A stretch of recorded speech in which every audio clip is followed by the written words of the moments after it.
Ek verwelkom jou graag by vandag se erediens. Ons is nou amptelik in vlak 2 en dit beteken dat daar al hoe meer vryhede is, meer beweging en weer eens asseblief die oproep en dit is dat elkeen van ons moet doen wat ons kan om onsself en om ander mense steeds te beveilig. Ons het elkeen net een lewe en ons moet verantwoordelik omgaan daarmee. Die vlak 2 inperking is natuurlik nie die enigste goeie nuus nie. Die ander goeie nuus is en daarom aan die Here al die dank en eer dat daar van die gemeentelede is wat hier die virus opgedoen het, maar deur die genade van die Here dan ook daarvan herstel het. En dis wonderlik om hulle getuienis ook hier rondom te hoor. En te hoor dat, hoewel dit nie 'n aangename ervaring is nie, dat hulle dan ook dan kan weet dat die Here die hele tyd met hulle was en ook sy hand oor hulle gehou het. En daar is een ding wat ons asseblief mekaar altyd aan moet herinner, en dit is dat ons nooit ons gesondheid vanselfsprekend moet aanvaar nie, maar dat ons moet doen wat ons kan, om dan ook ons gesondheid te koester, en regtig na onsself te kyk. Die tydige herinnering van Romeine 8 is dan ook vandag baie belangrik, waarin ons dan verseker word dat die Here vir ons sê dat niks ons van sy liefde kan skei nie. Niks wat in hierdie wêreld gebeur nie. Niks wat gebeur het in die verlede nie, wat nou gebeur en selfs wat in die toekoms gaan gebeur nie. Niks kan ons van sy liefde skei nie. En daarom kan ons dan ook weet vandag, dat wanneer die Here vir ons groet, dat hy vir ons genade en vrede, vreugde in oorvloed skenk, vir elkeen van ons. Ek nooi jou uit, om saam met my dan ook hier die loflied te sing, tot eer van ons Here.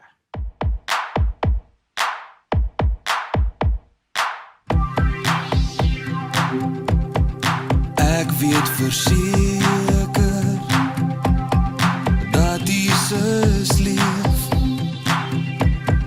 Hy het my sonde uit liefde vergeef. Ek was verlore, maar deur sy bloed is daar nou vrede my gemoed.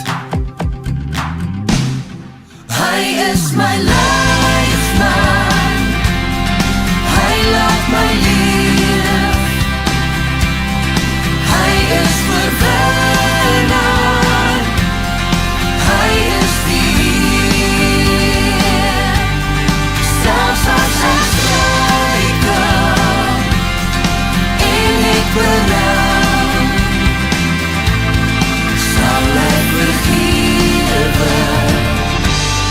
hy bly getrou.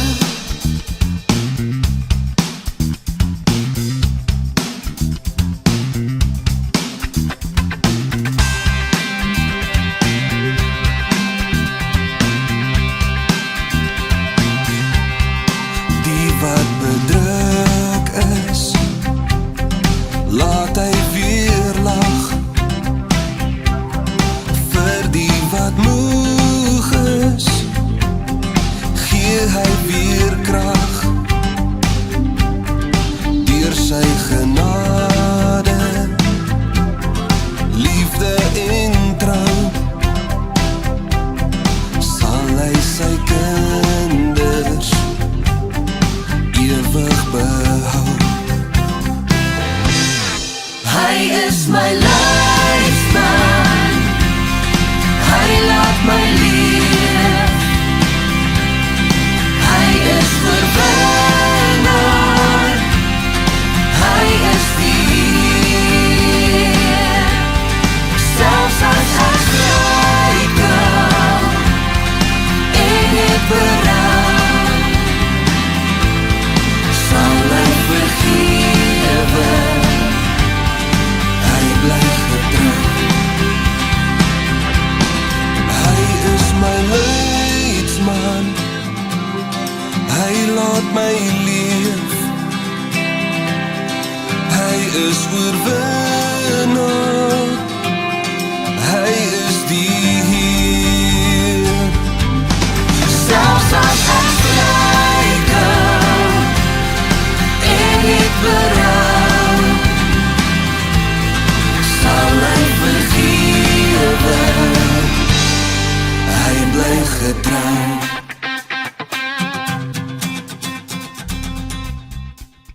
Ons skriflesing kom vandag weer vir die laaste keer dan in hierdie reeks uit Romeine 12 en onder die tema om die ondenkbare te doen. En om die ondenkbare in hierdie wêreld te kan doen, het ons die Here se krag nodig, sy genade, die leiding deur sy Gees. En voordat ons saam lees, wil ek vra dat jy asseblief dan ook saam met my sal bid.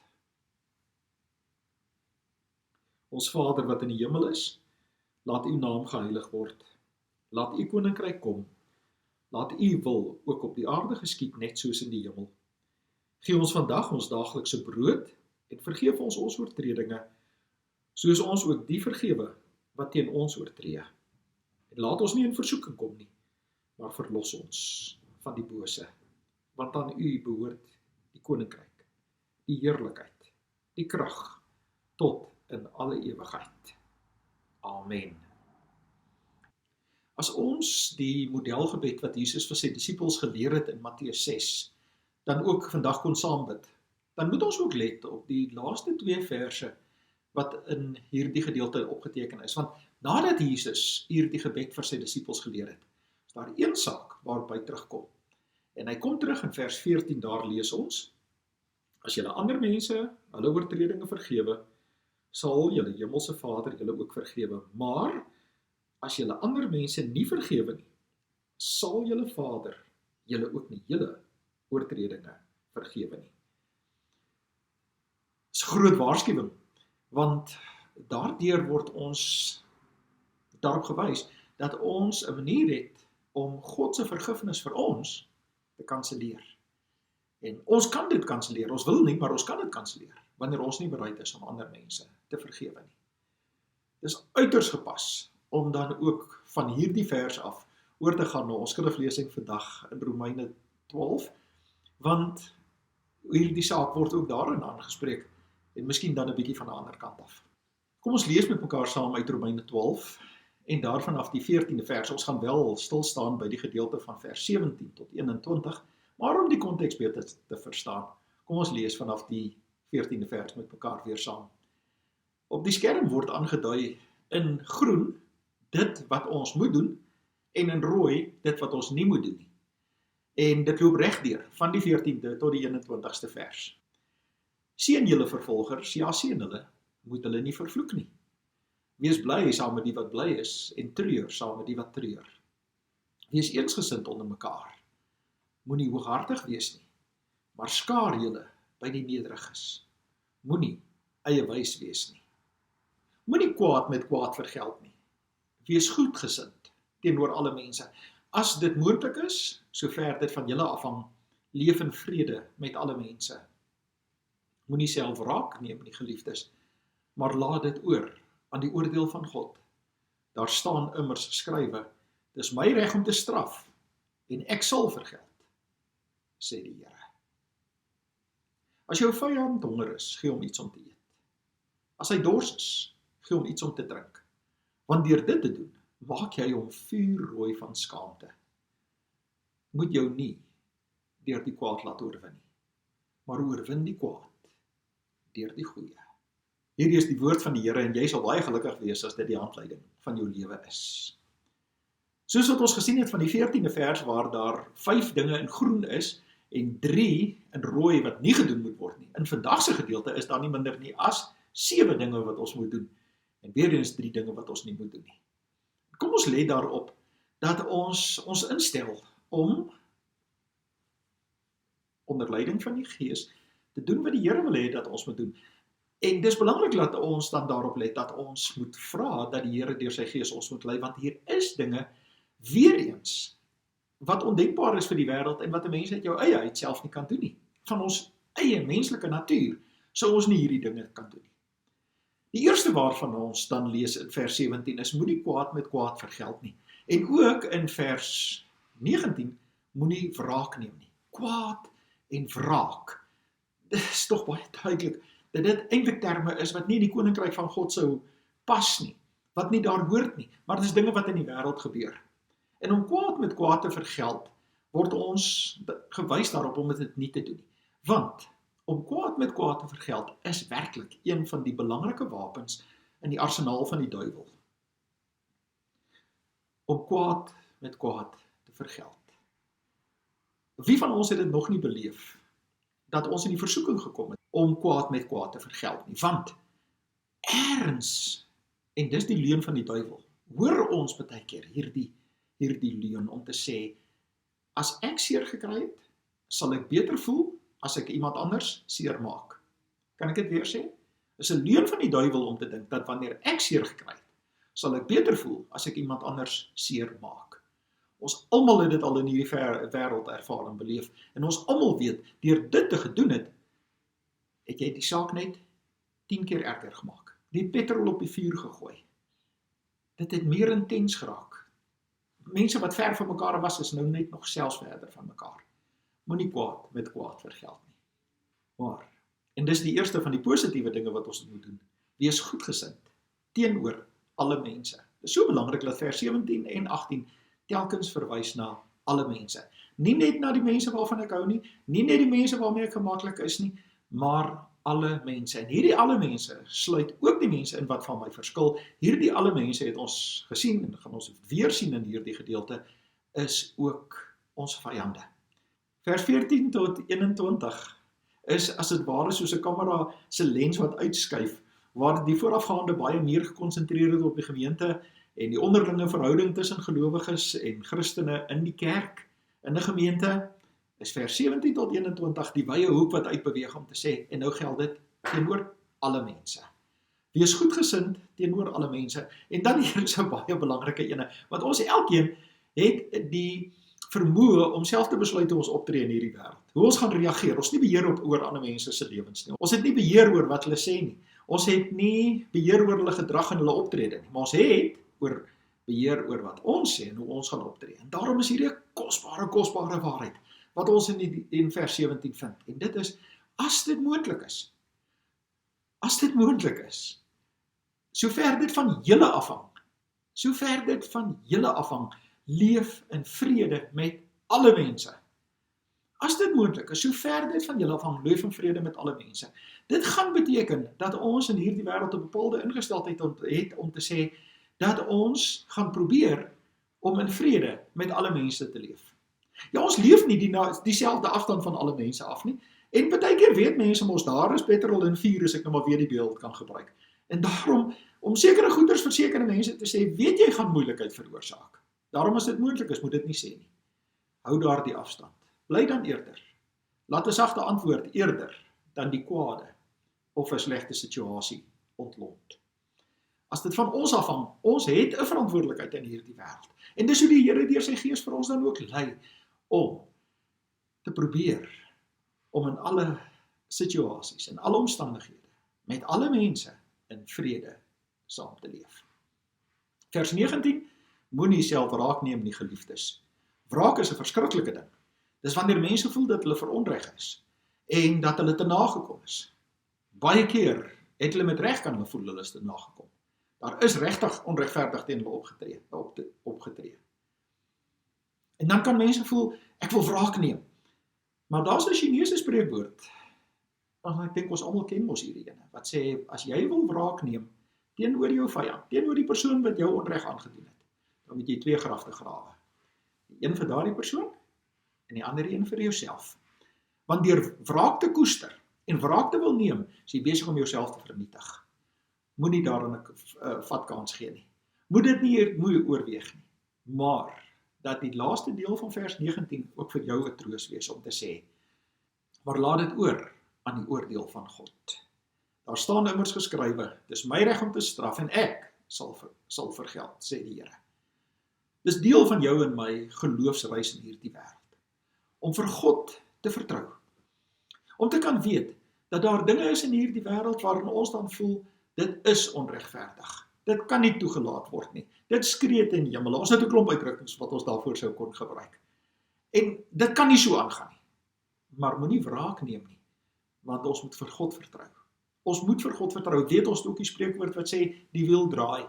Maar uiteindelik is dit vir jou en my as gelowige die belangrike om te kom om te sê, Here, en ons kan ons hart voor die Here uitstort. Ek is oortuig daarvan, ons kan in gebed altyd vir die Here presies sê hoe ons voel. Ons kan vir die Here sê, maar dit is nie reg nie. Ons voel baie ongelukkig daaroor, maar moenie dat dit jou vernietig nie. Laat dit aan die Here oor. Dis weer eens een van hierdie sake wat jy net die Here toe moet bring en eerder daarvan af wegloop, sodat jy nie meer dit koester om te voel die onregverdigheid in jou lewe ook is eintlik besig om jou vreugde te ontneem, is besig om jou verhouding met God en met ander mense te beïnvloed. Moet dit nie toelaat nie. Maar bring dit na die Here toe. Los dit by die Here. Vertrou vir hom, want hy sê dat hy self op sy tyd, op sy manier, hy is die een wat sal vergeld. Oor hierdie 19de vers het ek die voorreg gehad om te luister na 'n man met die naam van Mike Berry. Besondere mens. 'n Absolute geskenk van die Here aan sy kerk. En ek kan baie oor Mike Berry sê, maar daar's nie nou daarvoor tyd nie. Maar ek wil graag deel wat Mike Berry oor hierdie vers sê. En dit is om te sê, as jy na jou lyf kyk, ergens op jou lyf, het jy 'n letsel. Hier, sommer op my wysvinger, het ek 'n letsel. Ek het houtsneewerk gedoen en met 'n bytel amper die hele voorste deel van my vinger, baie jare gelede, amper afgesny. En daar sit die letsel het genees. En nou sê Mike, dat as jy wil weet of jy regtig van wraak weggestap het, en dit nie meer koester nie, dan moet jy aan die letsel vat. As jy aan hierdie letsel vat, en die letsel is nog steeds seer, dan moet jy weet, dit het nog nie genees nie. Dit het nog nie heeltemal genees nie. En by wyse van spreuke is dit presies dan wat gebeur. As jy elke keer weer terugdink aan 'n bepaalde saak en voel dat jy te nagekom is en dit nog seer is, dan het jy nog nie van hierdie wraak ontslae geraak nie. Sien, ek weet daar's 'n spreekwoord wat sê vergewe en vergeet.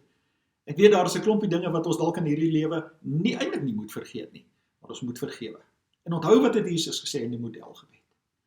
As jy nie bereid is om ander mense te vergewe nie, dan kanselleer ons God se vergifnis vir ons. En dis verskriklik. Moet dit nie doen nie. Daarom hierdie tydige waarskuwing, juis ook in die tyd waarin ons nou leef. Ons kan soveel dinge kan ons opnoem waaroor ons ongelukkig is. En wat ons pla. Maar dis nie ons werk om wraak te neem hieroor nie. Dit beteken nie dat ons niks daarin kan doen nie. Nee, daarby kom ons in vers 21. Maar voel aan jou letsel. En as jy, soos ek eintlik geen gevoel, dit is nie meer seer nie, dan weet jy dit het genees. Om die ondenkbare te doen, kom veral dan ook in vers 20 weer na vore om te sê, as jou vyand honger is, gee hom iets om te eet. As hy dors is, gee hom iets om te drink. Want deur dit te doen, gee hom iets as hy honger is. Gee hom iets as hy dors is. Want deur dit te doen, maak jy hom vuurrooi van skaamte. Natuurlik is dit die mees onnatuurlike handeling om vir 'n vyand wat honger is, iets te gee om te eet. Of wat dors is, iets om te drink. Want dis hoe die Here wil hê dat ons moet optree. Want weer eens, hierdie kom nie uit onsself nie. Hierdie is nie iets wat mense self uitgedink het nie, maar ons het 'n voorbeeld en sy naam is Jesus. En hoewel hy aan die kruis dan hang, en nou nie vir daardie mense iets gee om te eet of om te drink nie, daar bid hy vir sy Vader om hulle te vergewe, want hulle weet nie wat hulle doen nie. Jesus bid nie aan die kruis, dat hierdie mense met vuur uitgewis moet word nie. Hy bid nie dat die aarde oopskeur en dat hulle almal daarin val en sterf nie. Nee, hy bid Vader, vergeef hulle, want hulle weet nie wat hulle doen nie. En ja, hy hang die voer baie hoog op. En hy verwag van ons in hierdie wêreld, om die teenoorgestelde te doen, van wat ons eie reaksie sou wees. Ek het soveel keer al daarna verwys, maar ek wil steeds, dat Gene Getz is Amerikaanse teoloog, wat so mooi hieroor altyd skryf om te sê, kom ons dink 2 keer voordat ons handel in hierdie wêreld. Want ons eerste reaksie gaan 'n aardse wêreldse reaksie wees, en gaan baie keer die sondige reaksie wees. Maar as ons dink wat God wil hê dat ons moet doen, dan moet ons dit doen. En die mooie wat Gene Getz hieroor skryf, om te sê, hoe verder ons op ons geloofsgroeipad groei, hoe verder ons in die pad saam met God stap, hoe makliker word dit. Hoe makliker is dit om eerder aan nommer 2 te dink, en nie 'n aardse, wêreldse, menslike reaksie eerste nie. Maak jou vyand bloedrooi van skaamte. Dis wat die Here van ons verwag. Hierdie gedeelte sluit af om te sê, moet jou nie deur die kwaad laat oorwin nie, maar oorwin die kwaad deur die goeie. Nou, Dis baie duidelik in die eerste deel van die 21ste vers, dat ons hier iets in die Afrikaanse taal te doen kry met passief en aktief. Passief moet jou nie deur die kwaad laat oorwin nie. Deur passief te sit en niks te doen nie. Maar aktief oorwin die kwaad deur die goeie. Kan ek maar weer die voorbeeld gebruik? Die beeld gebruik wat ons baie goed ken, en dit is as jy 'n mooi tuin wil hê. As jy 'n mooi tuin wil hê, daar's 'n stuk grond en 'n mooi tuin. En jy doen niks aan daardie stuk grond nie. Dan groei die onkruid en gras, klompgoeters groei net daar wild. En dis nie 'n mooi tuin nie. Maar as jy 'n mooi tuin wil hê, dan moet jy iets doen. Jy kan nie net sit nie. Jy kan nie op jou hande sit nie. Jy moet opstaan en iets begin doen. En wat moet jy doen? In die eerste plek moet jy gaan en al daardie bossies en al daardie onkruid en al die gras wat daar is, wat jy nie daar wil hê nie, moet uitgehaal word. En as dit uitgehaal word, het jy nog nie 'n groot mooi tuin nie. Die passiewe moet oorgaan in die aktiewe. En hierdie aktiewe moet meer wees as die passiewe. En as jy 'n mooi tuin wil hê, moet jy hierdie grond bemes. Moet jy hierdie grond versorg. Moet jy plantjies daar plant. En wanneer die plante dan geplant word en dit blom, dan het jy 'n mooi tuin.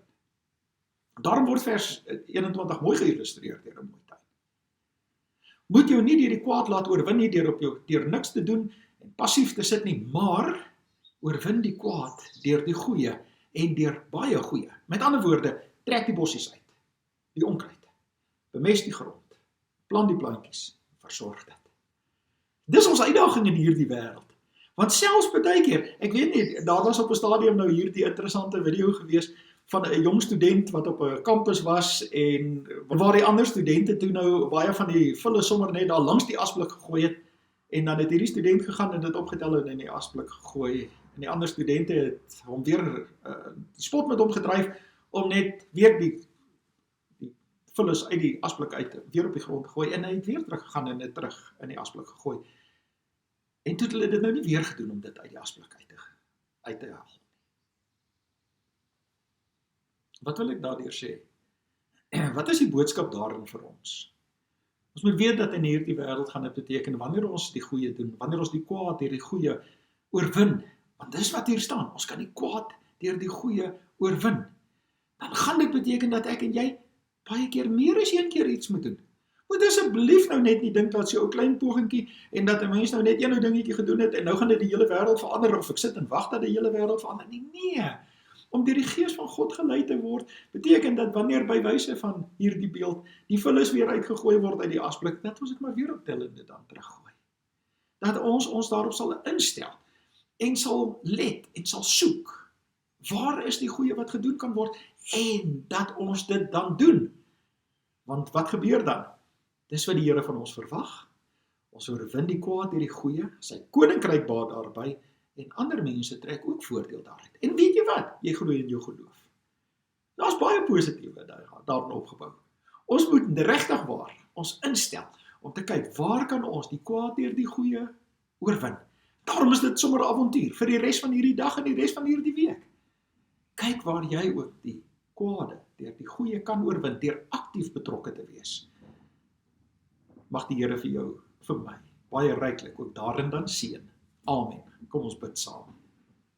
Ons dank die Hemelse Vader dat ons die voorreg het om te kan weet dat ons in hierdie wêreld as u kinders kan leef en veral dan ook dat ons kan weet hoe u wil hê dat ons moet leef.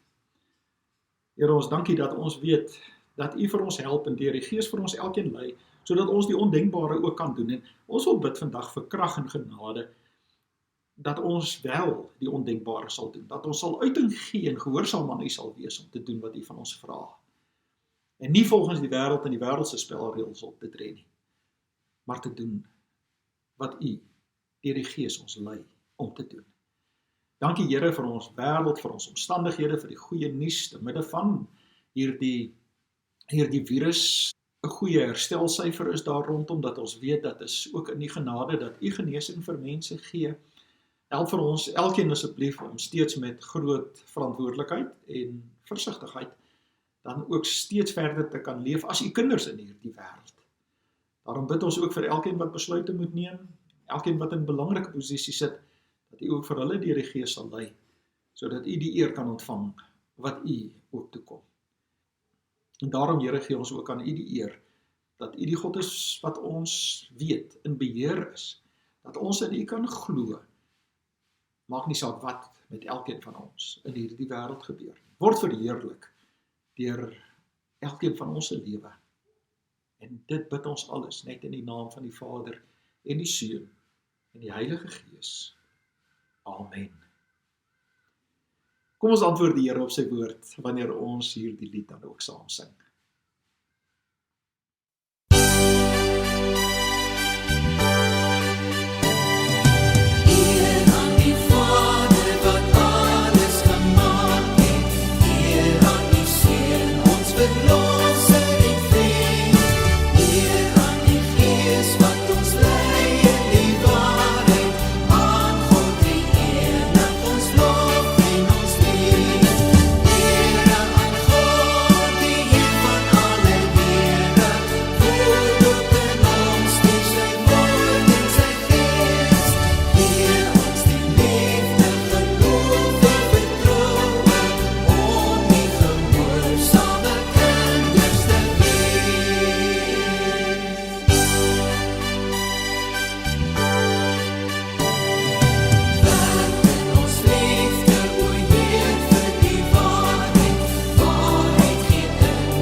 Is in die volgende week 'n belangrike vergadering waarin die span wat aangewys is om dan ook besluite te neem en beplanning te doen rondom die Grendeltyd waar ons is. Ons praat van ons GPS, dit is die Grendelplanspan, vergader hierdie week. Vra regtig waar dat julle ook sal bid vir wysheid daar rondom, ook vir die pad wat voor lê, want dit is belangrik dat ons ook nou vorentoe beweeg, steeds elke dag soos wat ons dan ook deur die genade van die Here dan kan lewe, en ook volgende maandag aand as die Here wil ons kerkraadsvergadering. En ook daarin vra ons asseblief dan ook julle voorbidding daarvoor. Dankie vir die ondersteuning, ook van elkeen van ons projekte in hierdie gemeente, daarin seën die Here ook vir ons steeds ryklik. Weet dan daarom dat ons ook kan gaan leef en kan gaan doen wat die Here van ons vra, al is dit vir ons, voel dit ondenkbaar, want die genade van die Here Jesus Christus, en die liefde van God die Vader, en die wonderlike werking van die Heilige Gees sal met ons elkeen wees en bly, tot ons Here en Koning ons eendag weer kom haal. Amen. Die Here